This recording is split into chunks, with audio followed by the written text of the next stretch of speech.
Gather around!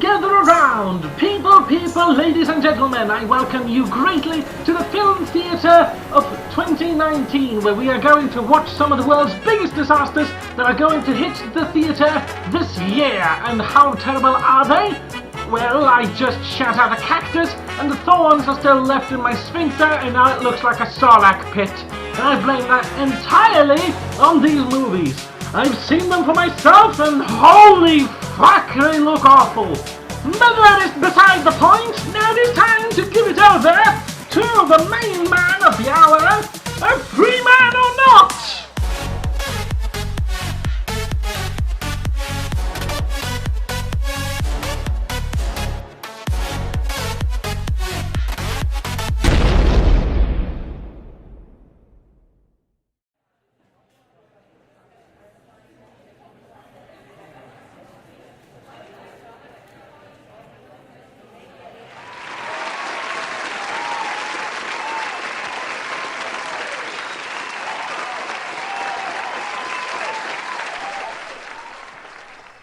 What the fuck?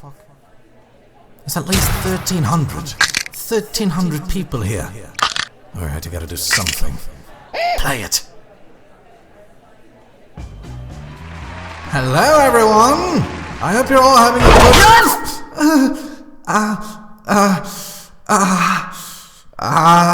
good... Take down the curtain. Ow, fuck. What the fuck? Alright, try again. Hello everyone, having a good evening? What the fuck?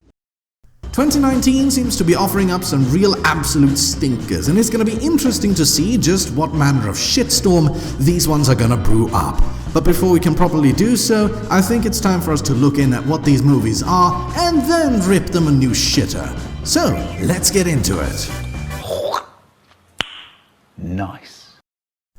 Classical movies, fantastic movies, companies that have existed out there for a very long time that have been giving us the best, and as such we should only expect the best. Don't you? I most certainly do. So it's most definitively interesting when we are given this. And this. We're gonna talk about them today.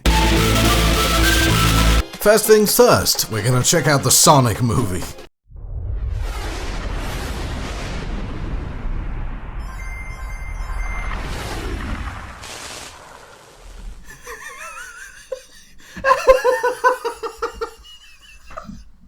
From the producers of The Fast and the Furious comes a whole new speed of hero, Sonic the Hedgehog.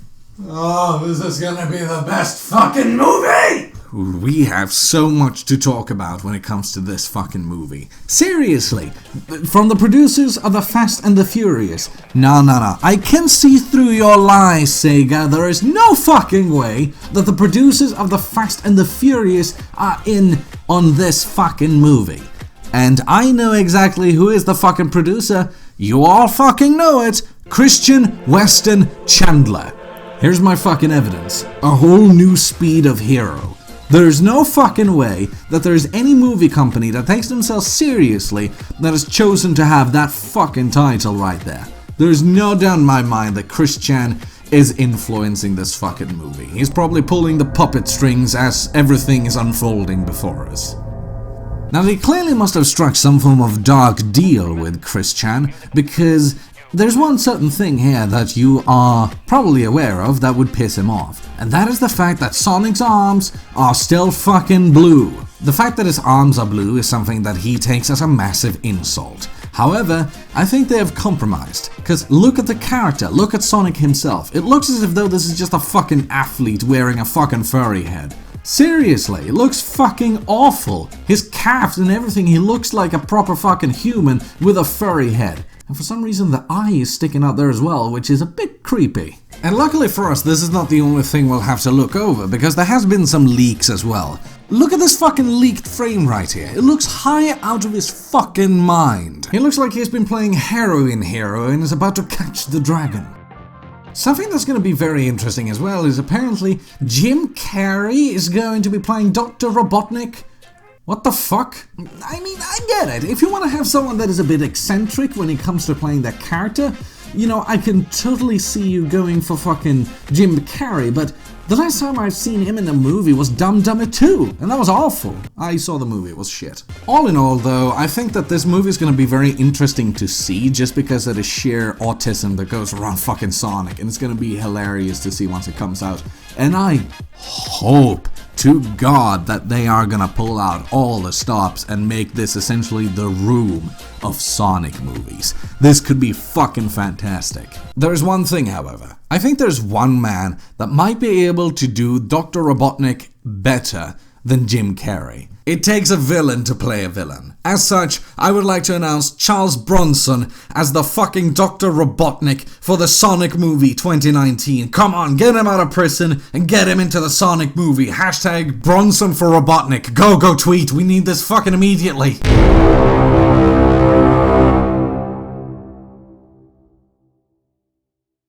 Aladdin, definitively a classic Disney movie that I think is really damn good. It is then really fucking sad to see what they are gonna do with it this year. So let's go over exactly why I think it might flop, because currently it doesn't have a good reputation. It's been memed out to shit. First up, the characters. I just want to say that the Aladdin they picked for this movie, I mean, the looks are fairly good, but when it comes to him in his acting, well, these are just trailers, so it's hard to make anything out of that, but it looks a bit stale. That might just be me, but hey, what do I know? And when it comes to the princess, I honestly think they did a fairly good job in picking character here. She actually looks pretty good, and her acting seems to be following along with the character, at least from what I've been able to extrapolate of the trailers. And speaking of characters, there's characters that I think really seems missing here. At the very least, we don't get to see them a hell of a lot in these trailers. And that is the guys that were hounding Aladdin throughout the streets. Remember the name Street Rat, perhaps? We just keep running into each other, don't we, Street Rat? The guards were, after all, Aladdin's antagonist in before Jafar came in. And the thing about that is the sheer fact that, well, he was poor, he had to steal, and these guards were on his arse all the fucking time. And as such, it would be a bit of a shame to not see them enact upon the roles that they did in the original animated movies, and just simply not see them characterized at all. We can only hope, because we haven't seen anything in the trailers so far, but hey, you never know. And while we're on the topic of non-existent characters or non-portrayed characters, we of course has to address the blue elephant in the room.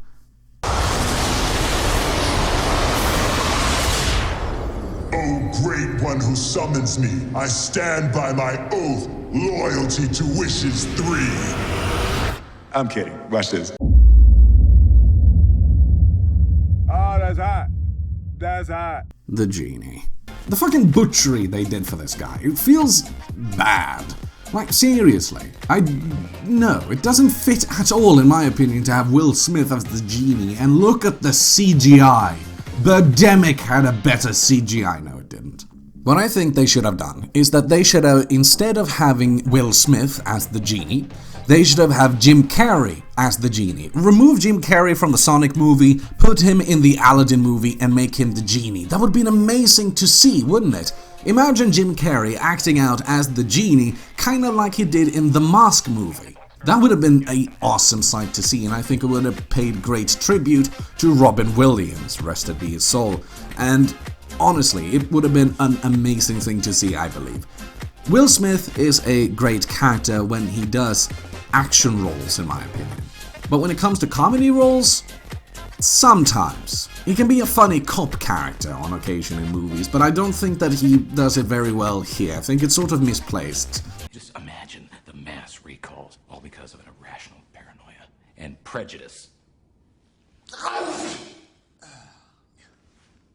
I'm sorry, I'm allergic to bullshit. And I don't want to put any blame on Will Smith. I think he's a great actor, but I think it was misplaced to have him as the genie in this movie. And while on the topic of ruining characters, what the fuck have they done with Jafar? He doesn't feel evil at all. He doesn't even feel like he's grey. He just feels, weak. Like, I understand you want to have Middle Eastern characters for a Middle Eastern movie. It makes sense, and I don't disagree with that.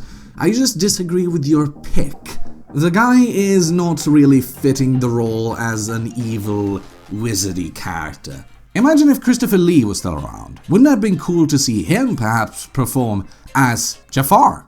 You have stumbled upon an opportunity. I could make you rich. Rich enough to impress the princess. Is it just me, or have they decided to take the piss right here? So now that we have overlooked both movies, do I think they will flop?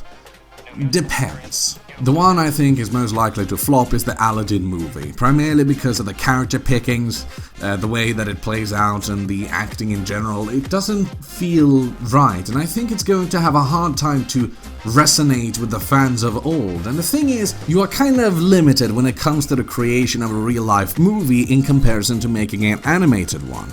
Now, I don't know if this is gonna go bad or gonna go good. I mean, might go to shit, might not, but I think if any movie is likely to fail, it's gonna be this one. Because at the very least, I can see the Sonic movie becoming It's So Bad It's Good. And it puts itself up as to be just that, with the fucking poster. It's just golden. But Freeman, what about the Kim Possible movie? Shut the fuck up. There was never a Kim Possible movie besides this one. Now, I wouldn't be Freeman if I weren't to go off on tangents and doing silly voices, so let's finish this entire thing up with something funny. Let me tell you about my two favorite movies. I thought, seeing as I have picked two shit movies to talk about, why not talk about two masterpieces while we're at it? First up, Goodfellas. This movie is so fucking good, and it nails every single thing I want in a good gangster movie. It has that kind of comfy feeling of luxury and high up life where everything really is awesome and things are perfect, and any problem you have can be solved with just a single bullet. And they really did a good job with picking characters for the movie as well. Robert De Niro did a fucking fantastic job, but my favorite character in this entire fucking movie, that was Joe Pesci. And if you don't know who Joe Pesci is, let me first picture you this. Do you remember the villain from Home Alone 1 and 2? The short one. Merry Christmas, little fella. We know that you're in there and that you're all alone.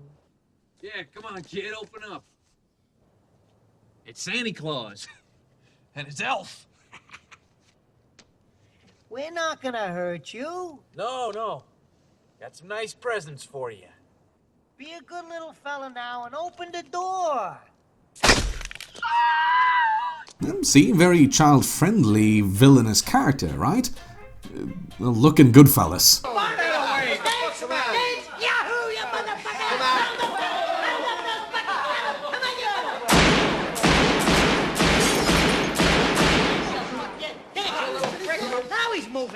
The thing about Joe Pesci is that back in the 90s, he did roles where he was essentially always the fucking madman. The same thing was in the movie Casino. Like, that was his thing back then. He was fucking insane. He was essentially the 90s version of Vaz from Far Cry 3. So there were some really great actors in this movie, but there was a sore thumb that did stand out. There was a bar scene in Goodfellas where for some reason Sargon of Akkad just appears. I mean, this was the beginning of the 90s, but even then the suit didn't fit poor Sargon of Applebee's. Poor smug shuckles. My second movie of choice was Borat. Now, the glory of Borat is nothing I can just describe in words. You have to see the movie to understand the beauty of why Kazakhstan is the greatest nation in the world. One thing is important to note out though, and that is that the village from which Borat hails is actually not located in Kazakhstan, but located in Romania. And the place he came from was actually Veeh's home village. Nah, Freeman, I do not come from this town. I am from Romania, but this is not my hometown. That's a fallacy. What are you talking about, Veeh? You were in the fucking movie. But Freeman, no, I did not come from this village. I wasn't even there at the time. Where were you then, at a fucking furry convention? No, why would I be at the furry convention? You played Borat's gay neighbor in the movie, and you like furries, so I thought you liked... No, Freeman, look, I'm genuinely not gay. How many times must I say, I'm genuinely not gay? I'm genuinely not gay, I have never sucked dick, and I am genuinely not gay. The fact that you were a furry suggests otherwise. Thank you everyone so much for watching. Please consider liking and subscribing and sharing the videos around, as it helps me a lot. And also, a massive thanks to everyone that has subscribed recently, and the biggest thanks goes out to Nick Beardia for hosting me on his channel. making it possible for me to get over 1,000 subscribers, and well over the margin as well, clearly. We are going to celebrate that tomorrow, so please do stick around. And also, go ahead and follow me on Twitter. Link is in the description. Thank you everyone for watching, and I'll see you tomorrow. Have a good time.